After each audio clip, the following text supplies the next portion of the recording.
যদি কোন মানুষের সঙ্গে কিনা রাখে, বিবাদ রেখে কথা বলে না, এ মুসলমান চিন্তা করে দেখো, মসজিদের মধ্যে হাজার হাজার মুসল্লি দাঁড়ায়া যায়, কিন্তু এমন মুসল্লি পাওয়া যায় রে বাবা 2 বছর 3 বছর 5 বছর হয়ে যায়, ওই মুসল্লির মা ডাক দিয়ে বলেন, হুজুর হুজুর গো,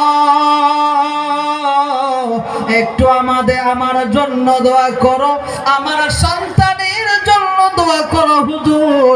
কারণটা কি? 5 বছর হয়ে যায় আমার সন্তানের মুখ থেকে আমি মা ডাক শুনি না। কথা কোন ঠিক না বেঠি? ভাই ভাই কথা নাই, বাপ বেটার মতো কথা নাই, গ্রামের মধ্যে মুরব্বিদের সঙ্গে কথা নাই, সে নামাজের মধ্যে দাঁড়িয়েছে, লম্বা লম্বা কেরাত পড়তাছে, লম্বা লম্বা রুকু করে, লম্বা লম্বা সিজদা করে।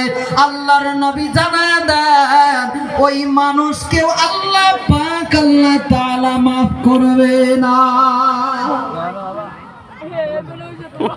এই মানুষকে আল্লাহ মাফ করবে না।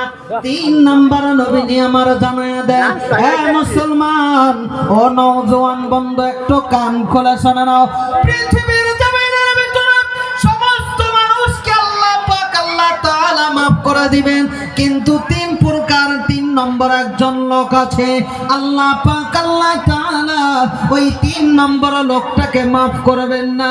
ওই 3 নম্বর লোককে নবীজি আমার জানায়া দেন, 3 নম্বর লোকটা হলো যেই লোকটা নেশা করে। নেশাখোর আছে না নাই?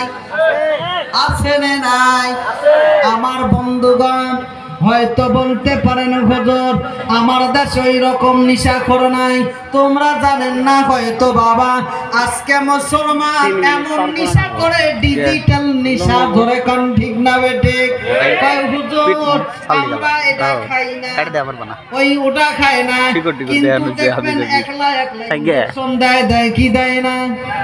জোরে বলেন, দেয় কি দেয় না? ট্যাবলেট খায় কি খায় না? গাঁজা খায় কি খায় না?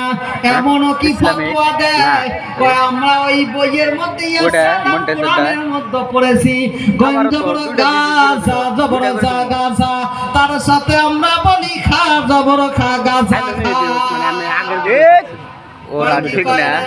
পরে না নামাজ কালাম কি করেই দেব সালাম, পরে না নামাজ কালাম কি করেই দেব সালাম, দোহাই লাগে নামাজ পড়ো, দোহাই লাগে হারাম ছাড়ো, হাজার হাজার পাবি সালাম, পরে না নামাজ কালাম কি করেই দেব সালাম। নামটি তোমার আব্দুল বারী, মুখে তোমার নাই যে দাড়ি, নামটি তোমার আব্দুল বারী, মুখে তোমার নাই যে দাড়ি, দোহাই